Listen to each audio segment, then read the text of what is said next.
નમસ્કાર મારા વાલા વિદ્યાર્થી મિત્રો, સ્વાગત છે તમારું। આજે વાત કરીશું ધોરણ 5માં આપણી નવીન સ્વાધ્યાયન પોથી જે આપવામાં આવેલી છે તેમાં પર્યાવરણ વિષયનો પાઠ નંબર 1 છે મજાની ઇન્દ્રિયો, જેના પાઠનું આપણે આ વિડીયોમાં સચોટ સાચું અને સંપૂર્ણ સોલ્યુશન કરવા જઈ રહ્યા છીએ। તો ચાલો વિદ્યાર્થી મિત્રો વિડીયોની શરૂઆત કરીએ। તેના પહેલાં તમે ખાસ ચેનલમાં નવા છો તો ચેનલને મિત્રો અવશ્ય સબસ્ક્રાઈબ કરી વિડીયોને લાઇક અને શેર કરવાનું પણ ન ભૂલતા। મિત્રો પાઠ 1 મજાની ઇન્દ્રિયો જે આપેલો છે તેમાં પ્રશ્ન 1 છે। આપેલા વિકલ્પમાંથી સાચો વિકલ્પ શોધીને મિત્રો બોક્સમાં લખવાનો છે। પ્રશ્ન 1 છે મનુષ્યની નીચેનામાંથી કેટલી સંવેદન ઇન્દ્રિયો હોય છે? તો અહીંયા તમે મિત્રો 4 ઓપ્શન આપેલા છે, તેમાંથી જવાબ લખી શકો છો 5, એટલે કે ડી ઓપ્શન સાચો છે। 2, કયા પ્રાણીને સૂંઘવાની શક્તિની આવડતો ઉપયોગ ગુનેગારને શોધવામાં થાય છે? તો અહીંયા જવાબ આવશે આપણો બી, કૂતરો। 3, નીચેનામાંથી કયું પક્ષી અંધારામાં જોઈ શકે છે? જવાબ આવશે એ, ઘુવડ। 4, મચ્છરો તમને કઈ રીતે શોધી લે છે? તો જવાબ આવશે મિત્રો ડી, સુગંધથી। 5, નીચેના પૈકી કોણ વિદ્યુત સંકેત દ્વારા ચેતવણી આપે છે? તો જવાબ આવશે સી, માછલી। 6, વાઘ કયા અંગની મદદથી હવાની ધ્રુજારી અનુભવી શકે છે? તો આપણો જવાબ આવશે બી, મૂછ। 7, ગુજરાતમાં સિંહ માટેની સુરક્ષિત વિસ્તાર કયો છે? તો મિત્રો ગીર રાષ્ટ્રીય ઉદ્યાન। પ્રશ્ન 2ની વાત કરીશું। નીચે આપેલા જોડકા જોડો, જેની અંદર પહેલો પ્રશ્ન છે ખૂબ મોટા દાંત હોય છે? તો જવાબ આવશે મિત્રો હાથી। બીજું, માથા પર આગળ તરફ આંખો હોય છે? જવાબ આવશે ઘુવડ। સી, કાન જોઈ શકતા નથી? જવાબ આવશે અજગર। ડી, વૃક્ષની ડાળી પર ઊંધું લટકી ઊંઘે છે? સ્લોથ। ઈ, મનુષ્ય કરતાં 4 ગણું દૂર જોઈ શકે છે? જવાબ આવશે સમડી। પ્રશ્ન મિત્રો 3ની વાત કરીશું। મનુષ્યને ઉપયોગી પ્રાણીઓના નામ શબ્દચોરસમાંથી શોધીને લખો। કોઈ પણ 3 પ્રાણીઓના ઉપયોગ વિશે લખો। મિત્રો અહીંયા ઘોડો આપેલો છે, બકરી છે, ગધેડું છે, બળદ, હાથી અને ઊંટ જેવા પ્રાણીઓના નામ છે। જેની અંદર પ્રાણીઓના ઉપયોગની વાત કરીએ તો બળદ ખેતીકામમાં ઉપયોગી છે, ગધેડું ગુંભાને ઉપયોગી છે, ઘોડો સવારી કરવા માટે ઉપયોગી છે।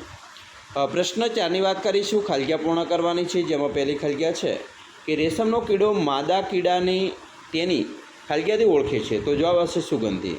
બીજું, મચ્છર માણસને તેના શરીરના ખાલગ્યા પરથી ઓળખે છે? તો સુગંધથી। સી, ખાલગ્યાની ઋતુમાં ગરોળીને આપણે ઘરમાં જોઈ શકતા નથી? તો શિયાળાની ઋતુ। 4, પ્રાણીઓ એકબીજાને ખાલગ્યા દ્વારા ભય વિશે ચેતવણી આપે છે? તો જવાબ આવશે અવાજ। હવે વિધાન ખરા છે કે ખોટા તેની વાત કરીએ તો પહેલું વિધાન છે જીભની મદદથી સ્વાદ પારખી શકાય છે? તો સાચું। બીજું, દરેક પ્રાણીઓને જોવાની દૃષ્ટિ સમાન હોય છે? તો ખોટું। 3, પક્ષીઓને કાન હોતા નથી? તો સાચું। 4, સ્લોથ ગાય જેવું દેખાય છે? તો ખોટું।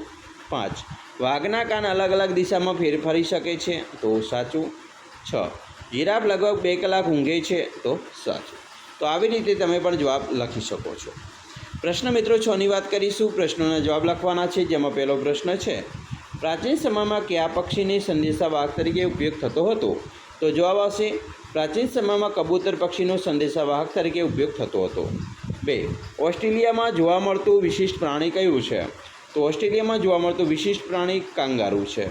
3, ગંધની ઇન્દ્રિય તમને ક્યાં મદદરૂપ બને છે? તો મિત્રો ગંધની ઇન્દ્રિય છે ખોરાક સૂંઘવામાં, ફૂલને ઓળખવામાં, સારી ખરાબ ગંધ પારખવામાં। 4, કયા પ્રાણી પાસે પસાર થતાં તેના કાન ઊંચા થઈ જાય છે?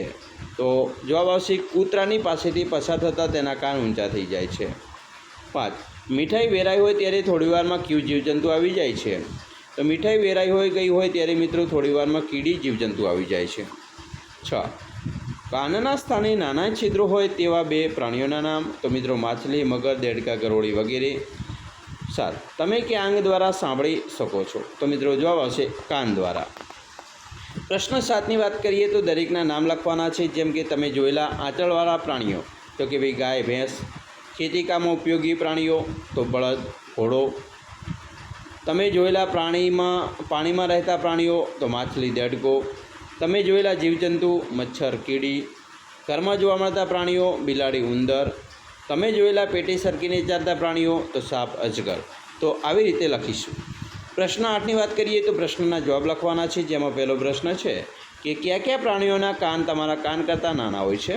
તો ઉંદર, ખિસકોલી, બિલાડી અને વાંદરા જેવા પ્રાણીઓના કાન આપણા કાન કરતાં નાના હોય છે। બીજું, કયા પ્રાણીઓના કાન તમારા કાન કરતાં મોટા છે?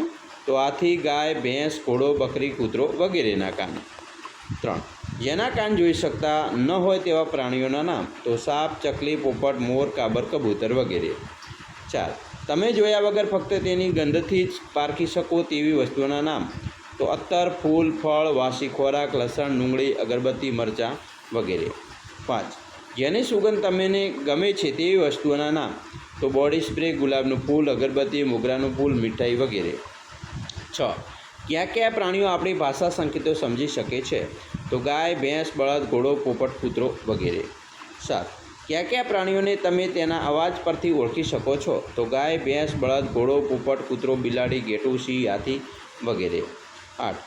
પ્રાણીઓનો શિકાર શા માટે કરવામાં આવતો હશે, તો પ્રાણીઓનો શિકાર તેના માંસ માટે, તેના દાંત માટે, તેની ચામડી અને નખ માટે તથા કેટલાક પ્રાણીઓના શિકાર શોખ માટે કરવામાં આવે છે. 9. ગુજરાતમાં કયા કયા રાષ્ટ્રીય ઉદ્યાન આવેલા છે, તો ગુજરાતમાં મિત્રો ગીર રાષ્ટ્રીય ઉદ્યાન, વાંસદા રાષ્ટ્રીય ઉદ્યાન, કાળિયા રાષ્ટ્રીય ઉદ્યાન અને દરિયા રાષ્ટ્રીય ઉદ્યાન આવેલા છે. 10. એવા કયા કયા પ્રાણીઓ છે જે કુદરતી ઘટના કે આફતમાં પહેલાં પોતાની વર્તણૂક અને અવાજોમાં બદલાવ કરે છે, તો જવાબ છે કાચિંડો, કૂતરો, કેટલાક પક્ષીઓ, માછલીઓ આફત પહેલાં પોતાની મિત્રો વર્તણૂક અને અવાજોમાં બદલાવ કરે છે. પ્રશ્ન 9ની વાત કરીએ તો નીચેના પ્રાણીઓના મિત્રો જે છે એમને ઓળખી તેનું નામ, વિશેષતા લખવાની છે. જેમ મિત્રો અહીંયા પહેલું ચિત્ર છે કૂતરાનું, તો કૂતરો પાલતુ પ્રાણી છે, ગંધ પારખવાની સારી શક્તિ છે, વફાદાર પ્રાણી છે. બીજું છે માછલી, તો તે માછલી પાણીમાં રહે છે, પાણીમાં ઓક્સિજન લેવા માટે માછલી પાસે ખાસ ચૂઈ હોય છે. 3 ચિત્ર છે ત્રીજા નંબરનું, તે છે કીડી.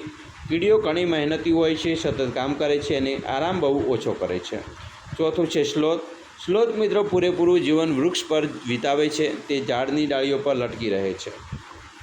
5 વાઘ. વાઘ એક ખૂબ શક્તિશાળી સસ્તન છે, તે રાત્રિમાં શિકાર કરવા માટે જાણીતું છે. 6 ઘુવડ. ઘુવડને રાત્રે દેખાય છે, તે 180 ડિગ્રી તેની ડોક ફેરવી શકે છે, તેના માથા પર આગળ તરફ આંખો હોય છે. 7 સાપ. સાપ પેટે સરકીને ચાલે છે, તેના દાંતમાં ઝેર હોય છે, બધા સાપ ઝેરી હોતા નથી. તો વિદ્યાર્થી મિત્રો આવી રીતે તમે પણ તમારા જે પાઠનું સ્વાધ્યાયન પોથીની અંદર જે આપેલું છે સ્વાધ્યાય એનું સોલ્યુશન કરી શકો છો. મિત્રો આપણે દરેકનું કોમ્પ્યુટરાઇઝ મિત્રો અક્ષરે સારા અક્ષરે મિત્રો લખેલું હોય છે. તમામ પ્રકારનું સોલ્યુશન જે આપણી નવી 2025-26ની અંદર જે નવી સ્વાધ્યાયન પોથી આવી ગઈ છે તેનું સોલ્યુશન મિત્રો આપણી ચેનલના માધ્યમથી તમે તરત જ મેળવી શકો છો.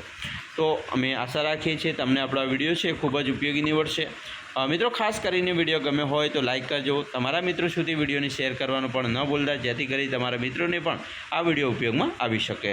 તો ચાલો મિત્રો ફરી મળીશું નેક્સ્ટ વિડીયોમાં. અમને રજા આપશો. જય હિન્દ, જય ગરવી ગુજરાત.